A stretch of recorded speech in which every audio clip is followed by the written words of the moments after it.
There is a monster that lives inside the human heart, one that does not feed on flesh or bone, but on whispers, shadows, and the fragile illusions of trust. It is born of our deepest desires and nurtured by our darkest insecurities. We call it jealousy. We call it ambition. When these feral emotions are allowed to roam free within the minds of powerful men, the destruction they bring is far more catastrophic than any bullet or blade. In the unforgiving badlands of local politics, no man casts a longer, darker shadow than Oliver, known to those who fear him simply as Ollie. He is a strongman, a warlord of the streets who enforces the brutal will of the imprisoned political kingpin, Thomas.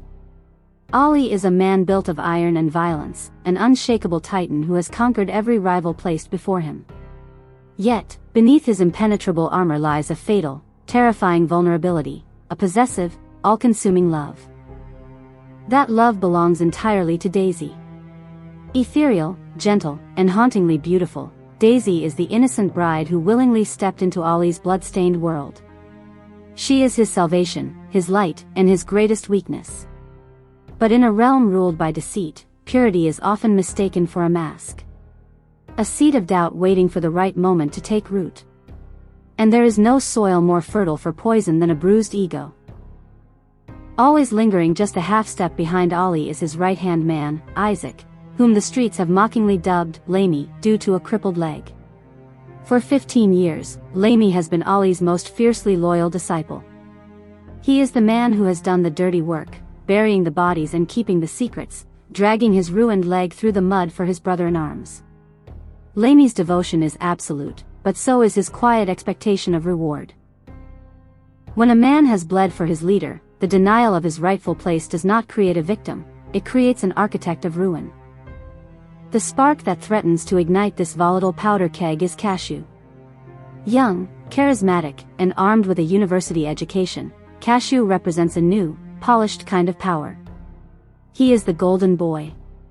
Cashew is a rising sun, blinding those who have spent their entire lives operating in the dark. Love will be tested by the venom of suspicion, and brotherhood will be weighed against the intoxicating allure of power. The stage is set, the pieces are moving, and a storm of unimaginable consequence is about to break. This story shows how jealousy, suspicion, and the desire for power can ruin even the best of people. Oliver, aka Ollie, is a well-known strongman in the region who works for the local leader Thomas, Tom. Ollie's right-hand man in all his legal and illegal troubles is Isaac, aka Lamey, the lame man. They grew up together, so Ollie sees him as a little brother. Today, at Ollie's command, Lamey has stopped a wedding procession passing through a deserted area. The wedding procession belongs to Roger, aka Ray. Ollie stopped Ray's wedding because the bride, Daisy, is the girl Ollie likes. But since Lamey is Ray's friend, he tells Ray that the procession won't move forward, though he'll let him go if he's brave enough to reach Daisy before Ollie and save her. At first, Ray couldn't believe Ollie had his eyes on Daisy too, but Lamey wasn't joking. He shot and punctured the bus tires. Ray sped off on his moped to get to Daisy. He reached home, but by then Ollie had already taken Daisy away. Daisy isn't just any ordinary girl, her father is Tom's lawyer, and even Ollie works for him. Right now, Tom is in jail, running all his business and politics from behind bars. When he got wind of a rift between his men, he called Ollie's henchman Cashew from jail to bring them in. The situation is pretty heated. The case Tom is in jail for has an eyewitness, who happens to be under the protection of his rival politician, Andy. If he testifies, bail won't be granted, and if that happens, the MP ticket for the Parliament elections will be taken away too. Tom has called both men to jail to sort things out.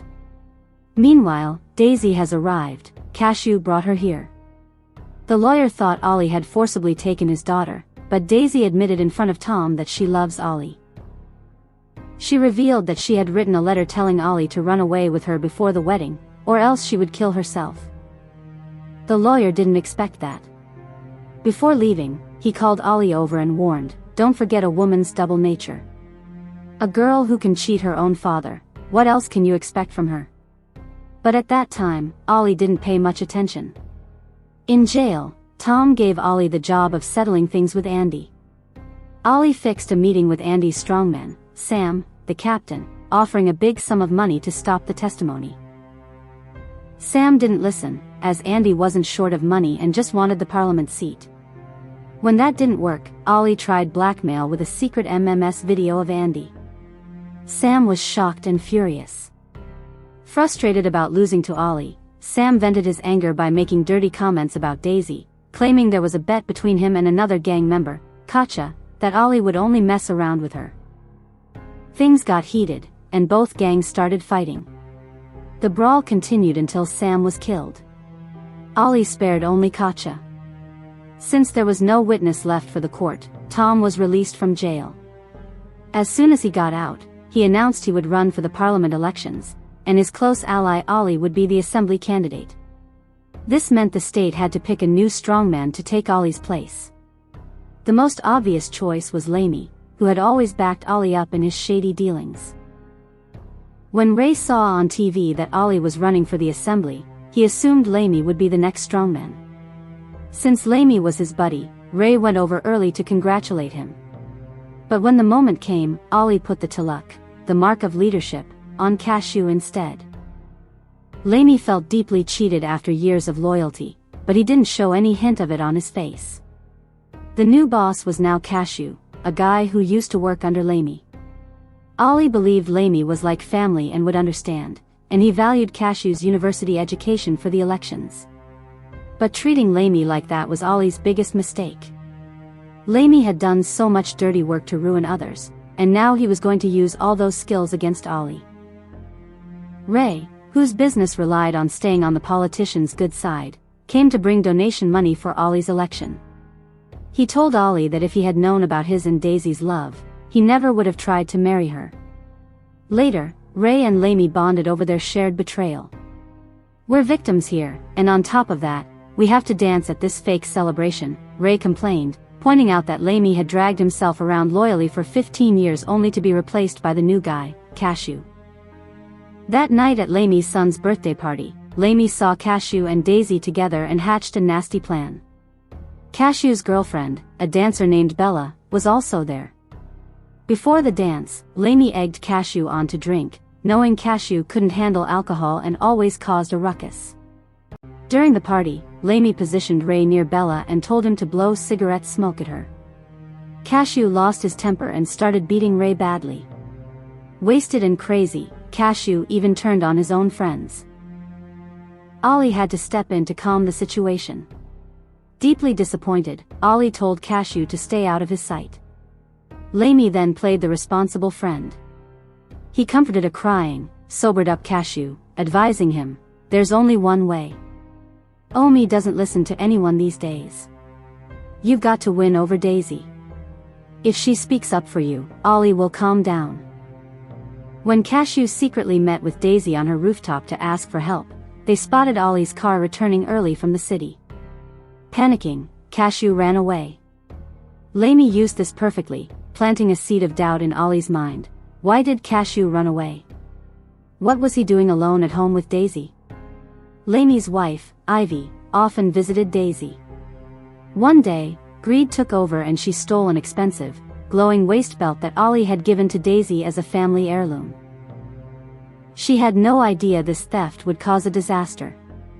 Meanwhile, Daisy innocently brought up Cashew's pardon to Ollie, completely unaware of the twisted thoughts cooking in Ollie's mind. Ollie's suspicion grew. Lamey fanned the flames, asking Ollie if Daisy was more excited about their upcoming wedding or Cashew's forgiveness. Later, Ollie assigned Cashew to arrange the wedding. But Lamey had other plans. He roped Cashew into a side mission to hunt down Katja, Andy's new strongman. As a reward, Lamey gave Cashew the stolen waist belt, claiming he bought it for Ivy but now wanted Cashew to have it. Cashew, thinking Lamey was a true friend, gifted the jewelry to his girlfriend, Bella. With Cashew's help, Katja was killed. But Ollie wasn't impressed, he was too consumed by Lamey's lies. Lamey started telling the gang fabricated stories about Cashew and Bella, mentioning a glowing waist belt Cashew had given her. Ollie, recognizing the description, rushed home and demanded Daisy show him the belt. When she couldn't find it, Ollie was fully convinced she was having an affair with Cashew. Ollie told Lamey that if he couldn't prove the affair before the wedding, he wouldn't spare him. Lamey and Ray set a trap. They intentionally made Bella furious at Cashew. When Cashew called Lamey to complain about Bella, Lamey put him on speakerphone for Ollie to hear. Cashew complained, "If she's like this before marriage, what'll happen after? I'll have to put up with her." Because Lamey smartly avoided mentioning Bella's name, Ollie thought Cashew was talking about Daisy. Later, an angry Bella confronted Cashew and threw the stolen jewelry back at him. Ollie and Lamey were secretly watching. Seeing Cashew with Daisy's specific waist belt broke Ollie's heart. It was the ultimate proof. That night, Lamey shot Cashew in the dark but missed. The gunshot woke Daisy. Ollie entered her room holding the jewelry, telling her that her lover Cashew had been killed. He questioned her about the affair. Poor Daisy sat stunned, unable to defend herself against Ollie's hateful face, and simply whispered that she didn't want to live anymore. Blinded by rage, Ollie covered her mouth with a pillow and suffocated her. Moments later, Ivy rushed in. Seeing Daisy dead and the jewelry on her body, she blurted out, "I stole this." Ollie went pale. It was too late. Ivy realized her husband Lamey had orchestrated the whole thing. When Lamey arrived home, an enraged Ivy slit his throat with a sickle. He died right at the doorstep. All night long, Ollie lay next to Daisy's body, humming softly to her, trying to wake her up. When the news spread, a wounded Cashew rushed in and asked, "Have I really become this low in your eyes?" But Ollie was completely hollow inside. Unable to answer, he took his revolver and shot himself in the chest. With this devastating tragedy, the story comes to an end.